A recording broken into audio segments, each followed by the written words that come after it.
A day that the UK and the rest of the world will remember forever, yet most dread for when it comes. The Queen's death will spell the end to a 70-plus year monarchy, a feat that is currently only beaten by 2 other monarchs in history. Such a large event requires meticulous planning to make sure Queen Elizabeth II gets the send-off she deserves. This is what will happen when the Queen dies.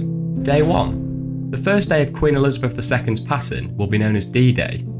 Immediately after, multiple phone calls are made to high-ranking government officials such as the Prime Minister and the Cabinet Secretary. The Prime Minister will be informed by the Queen's private secretary, who will also tell the Privy Council Office, which coordinates government work on behalf of the monarch. The royal household will issue an official notification delivering the news to the public. A statement by the Prime Minister will follow. Flags across Whitehall will be lowered to half-mast. The aim is that this can be done within 10 minutes. The Ministry of Defence will arrange for gun salutes to take place at all saluting stations. A national minute silence will be announced. The Prime Minister will then hold an audience with the next monarch in line, currently King Charles. He will deliver a broadcast to the nation. Day 2. Each day onwards from here will be known as D-Day plus the amount of days. So Day 2 is D-Day plus 1. At 10 AM on the day after the Queen's death, the Accession Council will meet at St James's Palace to proclaim Charles the new King. The Prime Minister, amongst other Privy Councillors, will be in attendance. The proclamation will then be read at St James's Palace and the Royal Exchange in the City of London, confirming Charles as King. At 3:30 PM, the Prime Minister and the Cabinet will hold an audience with the new King. Day 3. D-Day plus 2 is where the Queen's coffin will be brought to Buckingham Palace.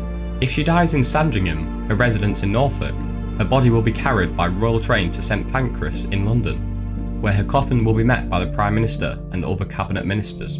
If she dies at Balmoral in Scotland, Operation Unicorn will be activated, meaning her body will be carried down to London by royal train if possible. If not, Operation Overstudy will be triggered, meaning the coffin will be transferred by plane.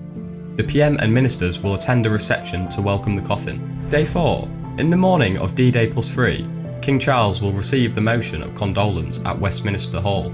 In the afternoon, he will embark on a tour of the United Kingdom, starting with a visit to the Scottish Parliament and a service at St Giles Cathedral in Edinburgh. Day 5. D-Day plus 4. King Charles will arrive in Northern Ireland, where he'll receive another motion of condolence at Hillsborough Castle and attend a service at St Anne Cathedral in Belfast. A rehearsal will take place for Operation Lion, the procession of the coffin from Buckingham Palace to the Palace of Westminster. Day 6. D-Day plus 5. The procession from Buckingham Palace to the Palace of Westminster will take place along a ceremonial route through London. There will be a service in Westminster Hall following the coffin's arrival. Day 7. During D-Day plus 6, the Queen will lie at the Palace of Westminster for 3 days, in an operation codenamed Feather. A coffin will lie on a raised box in the middle of Westminster Hall, which will be open to the public for 23 hours per day. Tickets will be issued for VIPs so they can have a time slot. Day 11. Finally, D-Day plus 10 is where the funeral state will take place at Westminster Abbey. There will be 2-minute silence across the nation at midday. Processions will take place in London and Windsor. There will be a committal service in St George's Chapel at Windsor Castle, and the Queen will be buried in the castle's King George VI Memorial Chapel.